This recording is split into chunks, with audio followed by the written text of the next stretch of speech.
La pension de réversion, c'est la portion de retraite qu'un veuf ou une veuve touche au décès de son conjoint. C'est-à-dire que lorsque l'on est marié, parce qu'il faut être impérativement marié pour avoir droit de toucher une pension de réversion, le veuf ou la veuve touche une partie de la retraite du conjoint défunt. C'est la pension donc de réversion et ses conditions d'attribution varient complètement selon les régimes de retraite dont dépendait le défunt. Dans le régime des salariés, par exemple, la réversion de la retraite de base est soumise à conditions de ressources, mais pas aux conditions de remariage. C'est-à-dire qu'on peut être remarié et toucher la pension de réversion de son mari, parce que ce sont souvent les femmes qui vivent plus longtemps que les hommes, et ce sont souvent les veuves qui touchent les pensions de réversion. Elles peuvent donc revivre en couple ou se remarier et toucher la réversion si elles remplissent la condition de ressources.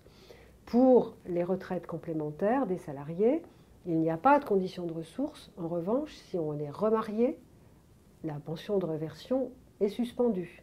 En revanche, on peut revivre en pax ou en concubinage. Voilà pour les salariés.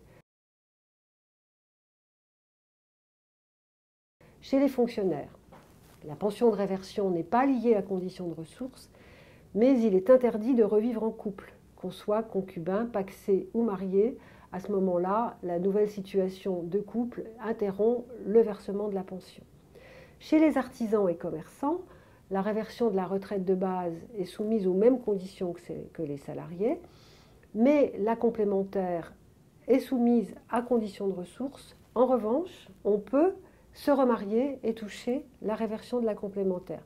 On le voit, le système de la pension de réversion est peut-être encore plus compliqué, si c'est possible, que le système global des retraites. Donc il est vraiment impératif de faire le point avec sa caisse de retraite lorsque malheureusement on devient veuf ou veuve, puisque ça marche aussi pour les hommes.